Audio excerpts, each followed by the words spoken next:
Bonjour à tous, j'espère que vous allez bien. Ça fait une éternité que je n'ai pas tourné de vidéo, ça fait une éternité que je n'ai pas monté de vidéo, ça fait une éternité du coup que je n'ai pas posté de vidéo. Merci aux fidèles parce que malgré mon absence, eh bien, il y a des personnes qui se sont abonnées. Il y a des personnes qui ont commenté et ça fait super plaisir. Comme je vous l'avais déjà dit, je vais être un petit peu full jusqu'au mois de mars parce que je suis en formation pour devenir formatrice pour adultes. Et donc, eh bien, ce week-end, j'ai décidé que stop, il y en a marre, je ferme mon PC de travail et je me régale à parler des animaux. Enfin, je me régale est un bien grand mot. On va parler de ce qui s'est passé il y a 2 nuits à Ecosonia, dans le département où je vis, dans le 66. C'est parti! Incendie d'Ecosonia près de Perpignan, les animaux placés sous surveillance. Le parc rouvrira le 1er décembre. Je vous mets dans la barre de description et en premier commentaire évidemment eh bien, les vidéos que j'ai déjà faites au sujet de ce parc Ecosonia que j'affectionne particulièrement. Avant de juger, je vous invite à aller voir ces vidéos pour justement découvrir l'émission d'Ecosonia. Ce n'est pas un zoo, c'est beaucoup plus de choses que ça. Donc vraiment, je vous invite à aller voir ces vidéos. Mais on a frôlé la catastrophe il y a 2 nuits. Après l'incendie survenu dans la nuit du 23 au 24 novembre dans le massif de Casse-de-Pène, donc c'est vraiment à quelques kilomètres de là où je vis, tous les animaux d'Ecosonia, le parc situé tout proche, ont pu être sauvés, confirme le directeur. Le feu est pour l'heure éteint, place désormais aux réparations pour pouvoir rouvrir dès le 1er décembre. Le feu est éteint et tous les animaux d'Ecosonia sont en sécurité. C'est confirmé depuis ce vendredi midi. Alors déjà, on va quand même aller voir juste, hop, une petite vidéo.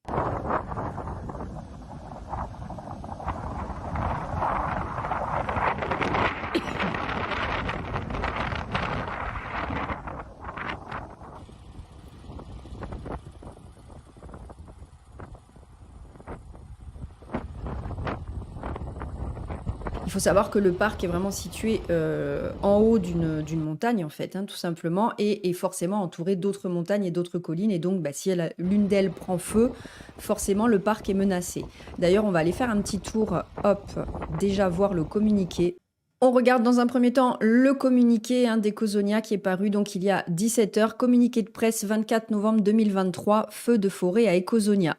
Jeudi 23 novembre 2023 à 20h47, le directeur du parc Ecosonia reçoit un appel des pompiers à qui on a signalé un départ de feu proche d'Ecosonia. Des équipes d'intervention sont alors déjà en route. Dans les secondes qui suivent, le directeur confirme que le feu, attisé par un vent à 90 km/h, a impacté une partie du parc, notamment à proximité de l'enclos des loutres. Les flammes sont à moins de 20 mètres de l'accueil. Le plan de secours est immédiatement mis en place au vu de l'ampleur et de la vitesse de propagation du feu. Des renforts de pompiers sont appelés. Au total, plus de 150 pompiers seront déployés. L'épouse du directeur, leurs 2 enfants ainsi que le couple qui avait loué un lodge sont évacués. Alors que les pompiers se déploient, les animaux dangereux, tigres et ours, sont isolés dans leur loge de sécurité. Alors, il faut savoir que tout au long de l'année, en fait, le personnel d'Ecosonia qui travaille, donc les soigneurs qui travaillent avec les animaux, font du training, c'est-à-dire qu'ils leur apprennent par des petits exercices ludiques, avec des friandises, avec du renforcement positif, etc., eh bien, à leur faire certaines actions comme se rendre dans leur loge de sécurité. À Ecosonia, contrairement à beaucoup d'autres parcs, en fait, les animaux sont tout le temps en liberté dans leur parc. Ils ont leurs loges qui sont en dur, qui sont ouvertes, donc ils peuvent y aller à tout moment, mais ce n'est pas une obligation. Voilà. Et donc, eh bien là, quand il y a ce genre de problème, le fait d'avoir fait du training toute l'année fait que, par exemple, pour les 3 tigres, eh bien, ils ont été rentrés en 10 minutes de temps. Pour les ours, j'ai lu que ça avait été un petit peu plus compliqué et qu'il a fallu les appâter avec du miel directement sur les rambardes, en fait, de leur loge pour qu'ils puissent rentrer. Mais en 1/4 d'heure, 20 minutes, c'était fait. Donc voilà. Mais voilà, pourquoi tout ce training, pourquoi tout ça est important? C'est justement pour des situations dramatiques comme celle-là, qui auraient pu être dramatiques en tout cas. Ça permet aux animaux de pouvoir les guider vers des endroits qui permettent de les mettre en sécurité. Je poursuis. Alors que les pompiers se déploient, les animaux dangereux, tigres et ours, sont isolés dans leur loge de sécurité. L'assistante de direction d'Ecosonia gère les secours au fur et à mesure de leur arrivée. Les vétérinaires du parc et la section animalière du SDIS sont mobilisés dans l'hypothèse d'une évacuation des animaux. Évidemment, si jamais il faut endormir des animaux pour pouvoir les évacuer du parc, eh bien il faut qu'il y ait toutes ces personnes-là qui soient présentes.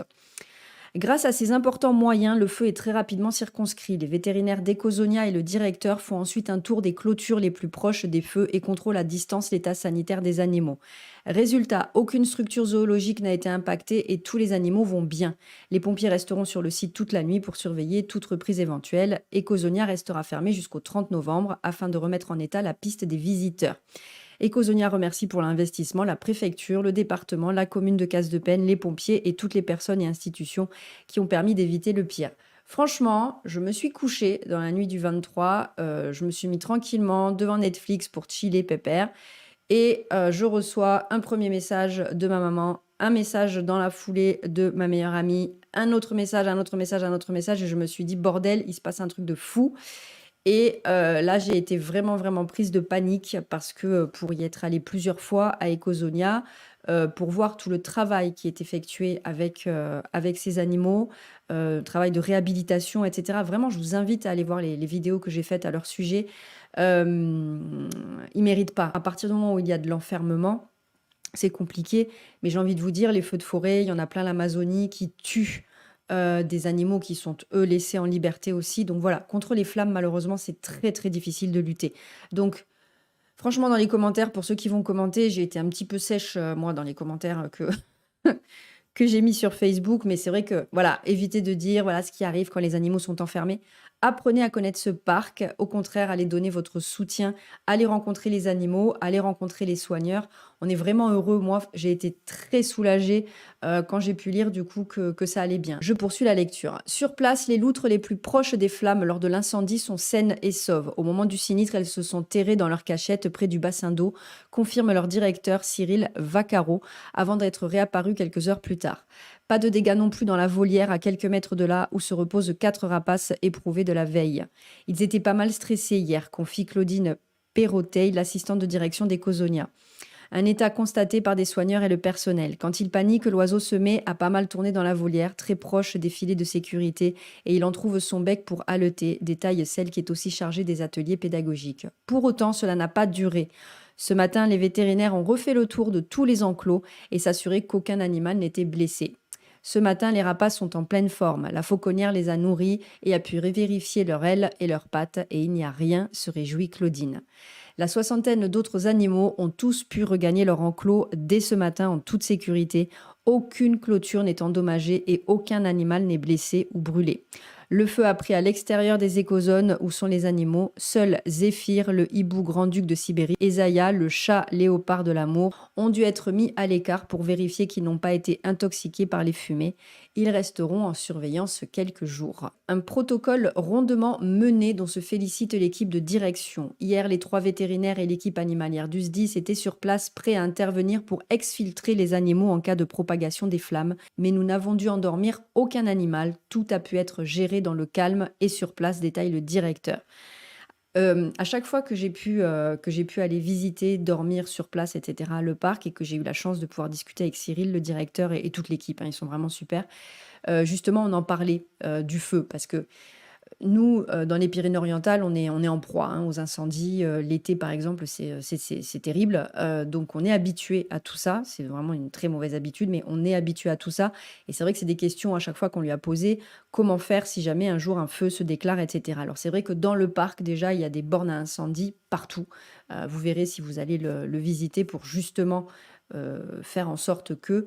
Et le parc, on le voit là, a une très bonne organisation en cas d'urgence. Et vraiment, je suis tellement soulagée, si vous saviez. Un soulagement pour tous au lever du jour, malgré les 5 hectares qui ont pris feu sur les coteaux. Sur le parc, seuls les ganivelles ont été endommagés lors de l'intervention des secours. Le chemin emprunté par les visiteurs doit donc être remis en sécurité par l'équipe technique avant que le parc ne puisse réouvrir dès le 1er décembre dans des conditions optimales. Des études avaient été lancées par la municipalité pour analyser le massif forestier. Suite à cet incendie en plein mois de novembre, la gestion du massif devient un enjeu encore plus prioritaire pour le maire Théophile Martinez. Travaux d'ampleur en forêt. D'ici l'année prochaine, des subventions vont être demandées par Case de Peine pour entretenir les près de 600 hectares de pins sur la commune. Il ne faut pas que les cimes se touchent. Le pin, c'est une essence extrêmement inflammable, donc il va falloir éclaircir la forêt pour lutter contre les incendies, annonce le maire. Les pistes pour les secours seront également élargies et un chemin d'accès supplémentaire créé pour faciliter leur travail, nous confirme aujourd'hui Théophile Martinez.